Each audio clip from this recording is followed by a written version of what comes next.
Welcome to Backlight, where we will be taking you behind the scenes of our investigations at Lighthouse Reports. We are an independent, investigative newsroom working with the world's leading media on stories that serve the public interest. Every month, we will be interviewing a lead contributor behind one of our recent investigations for practical insights into how these are conducted. My name is Beatriz Ramalho de Silva, and I'm a reporter at Lighthouse.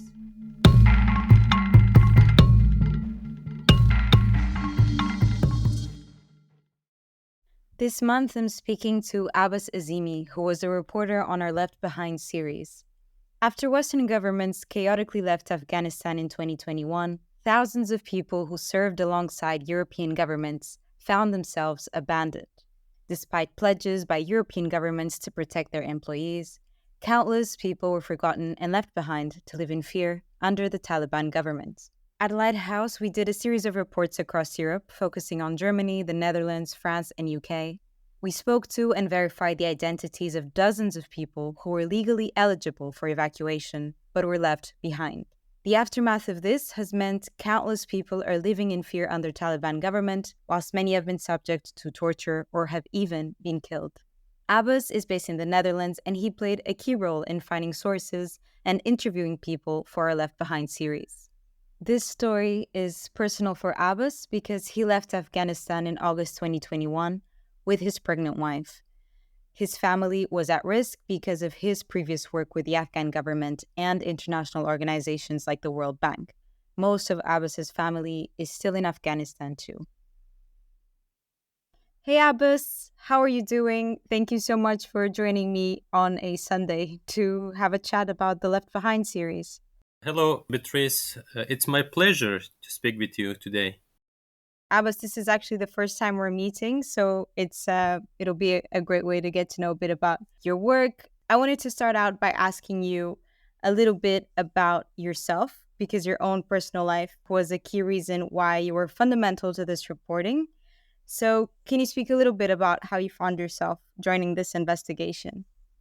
Well, for me, when I heard about the project on Left Behind, I found this very interesting from different perspectives. But for me, it gives me a different meanings, like talking about Afghanistan when the Republican was collapsed and looking back to the people who were left behind before the project. Also, I was in contact with many people, with my friends, with other people that they were working with international organizations and also with the different countries, especially in the European Union. And of course, it is a was a project about Afghanistan. Whenever any project is on Afghanistan, it's interesting for me because I'm coming from Afghanistan and I'm having a clear understanding what's really happening and how was the situation and how the situation has changed after the 15 August when the Taliban took over the control in Kabul. And Abbas, you are now living in the Netherlands. How long have you been there? I'm living here since August 2021. It's 2 years and 1.5 months almost. And so you're saying that even before you joined this story, you were already in touch with sort of friends and people close to you who were meant to have been evacuated but weren't. Yes, a lot of my friends, unfortunately, they were working with international organizations or funded projects by different countries, with the US based organizations, with the European based organizations. But after the collapse of government, they were left behind and they tried to be evacuated. Some of them also they came to airport several times, but unfortunately they couldn't enter the airport, and there were a lot of people, especially a lot of my close friends. Some of them they couldn't left because of the problems with they couldn't get emails, they couldn't get the approvals. Some of them it was because the organization they were working, they said that okay, you have different contract with us, we cannot do anything. But from the different sectors, from the projects to the people who were working with the funded projects, affiliated projects, they were left behind, and I was in contact with them because they were trying to explain their situations, and we were looking for a possibility how we can find out a solution together. And Abbas, so are your friends, have they since been evacuated or are they still in Afghanistan? Some of them they left to Pakistan and Iran, and from few of them they were evacuated after when they left Afghanistan because their cases were in under process, and there are also people still in Afghanistan and also in Pakistan and Iran, and some of them they left to Tajikistan and the neighboring country. But still, there are people who are in Afghanistan, but they are still suffering. They are just living in hidings, and they've been under difficult situation, both financially and also the threat to their lives from the Taliban. And so I guess when you started working on this series of investigations, you obviously played a key role on finding people and interviewing people. Can you walk through some of the work that you had to do since the beginning? Because I know the Left Behind series has covered a few countries. Yeah, actually, my role was to translate the documents that we were receiving from the people who were left behind, and also finding the people who were in Afghanistan and they were left behind. They were working with different European countries, and basically with the countries like Germany and few of them with UK and also Netherlands and also France. So I was finding the people through my contact that those who were still in Afghanistan or in Iran or Pakistan or some other countries. Also to identifying the documents, whether the documents are genuine or not, because I was also working for some years in the Afghanistan government. I'm having a good knowledge of about the documents, whether the documents are genuine or not, and how they are processed. And also because I had contacts in Afghanistan, the people who were willing to help and to find the peoples who were treated by the Taliban, and also translating the live interviews with people who left behind, especially the France case and the German case, and also a few in the Netherlands. And beside this, also, of course, was trying to speak with the people, also the people whom I knew them before, because a lot of people they were rejecting because they were not sure that whether we will be able to speak or not, because they were scared whether if we talk with any media, so our life will be in danger, because they were scared that maybe our telephone will be controlled. And that was the situation, and I was trying to just convince them that it is not the case.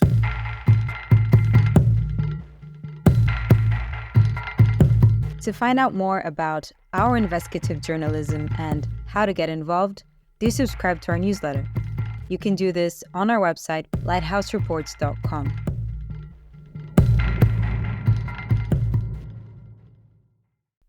And Abbas, actually, before you mentioned that you worked for the Afghan government, is that why also you had to leave? Well, I was working with Afghanistan government as a senior minister advisor in the Ministry of Higher Education, and I was involved with different international projects in Afghanistan. And that was the another reason was, of course, that I have had several publication, and I was talking with the media before the Taliban. And from my perspective, I was against Taliban, and I was just trying to talk about the peace process as an university lecturer and an expert in the peace and conflict resolution about the peace process. And my approach was to encourage the resistance against the Taliban, and that was one of the major issue that Taliban was closely watching the main extreme medias in Afghanistan, and I was also in the picture where that is was really scary, and there was a difficult moment that many of the Taliban they had information about me, because we didn't really know the time that who is working with the Taliban and who are working with the government. That sounds really scary, Abbas. And if I can ask, how was the evacuation process for you? How did you experience it? Well, it was terrifying, horrible moment when I left in that was 10 p.m. That was very late evening, and then I came to airport. I couldn't find the right gate because one gate was all gates were secured by the Taliban. That one gate was only for the those people who got the emails or any sort of approval from their organizations. That was Baron gate. That was very difficult to find that gate. And all over was firing, and everyone was really scared. I really didn't know whether I will be able to pass the checkpoints or not, but it took the whole night from 10 p.m. when I arrived in the airport. I could find the right gate till 10 a.m. in the morning. The night I was just searching for the right gate, and it was 10 a.m. that I could pass the that was very dirty, extreme water that was crossing the airport because the bridges that people were crossing was so crowded, and American troops were the other side of that bridge, but nobody was allowed to pass from there. Everybody who were passing, they could only pass through the dirty water, which was really a difficult situation for everyone because from other side the pressure was the crowd and the fear from the Taliban. From the other side was the international troops. Sometimes they are also starting air firing because the people were coming closing and they were just wanted to manage the situation, and it was really horrible. That was a moment that I thought that okay, this is not possible to pass to be able to reach inside the airport. And Abbas, given all of this, your personal experience, all the people that you've heard who are trying to get evacuated, you obviously have a better understanding than most people about the context in Afghanistan currently and the threats people are facing as a result of working for these Western governments. Have you seen, as you've been speaking to so many people and reporting on the different countries, have you seen a similar pattern when it comes to failures to evacuate people? The only similarity that I can find about all this investigation that there was no plan actually. Unfortunately, all the host countries, all those European countries that they were working in Afghanistan, they didn't have any clear plan on evacuation, and they were really not ready what to do with this situation. So when the situation got worse, they just asked from the different organization to send a list, and they didn't even know how to act or work on it. So that was the one of the main problem, that a lot of people were left behind, and those who were really really in danger. And from the other perspective, if we see the evacuation in total, and the similarities is was that every government was saying that okay, we got a list of people that they were working with us, but and the people who are working now, because as you know from 2021 there were people who were working, and some of the people is stopped in this period of time, and some of people were hired later, and they have different understanding that whether we were gonna evacuate those people who were working before the clubs, or those people who are right now having contract with us, and they didn't have any clear understanding that which type of contractors need to be evacuated in the first place. Also the militaries, because there were a lot of military personnel were directly working, and they were paid by the host country. Like we had a case of France, they had their special units in Afghanistan, they were supporting them, but later on in 2014 when they transferring the unit to the Ministry of Interior Affairs of Afghanistan, but still they were supporting them financially and through trainings and capacity building. But they were having a different explanation, that they were working with us, but now they are not working with us. And but they were trained by them, they were supported by them, and they were working for the fronts in Afghanistan. A lot of them are tortured. We had the cases of the people who were killed after when they were left behind, and there were a lot of people though who are still living in hiding. Abbas, to finish up, I wanted to ask you, what have you found most challenging working on this story? Well, personally, I find that the people who left behind, so like we had a case from Ghazni, the husband was murdered, was killed. There was case was from GIZ Germany, and the husband was killed in front of his wife, shot by the Taliban, and the wife with a kid was left behind, and she was in hiding. So economically or financially, those who left behind, they were or is still not able to work. They are suffering in a very worse condition that they cannot even support their families. And also, there were people that they were tortured by the intelligence unit of the Taliban.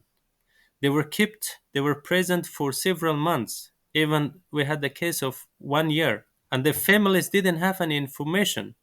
So those sort of stories was really sad stories, and also that those were not the only stories. There were a lot of stories like that, and also there were a lot of stories that we couldn't really find out all of them because of large number of people.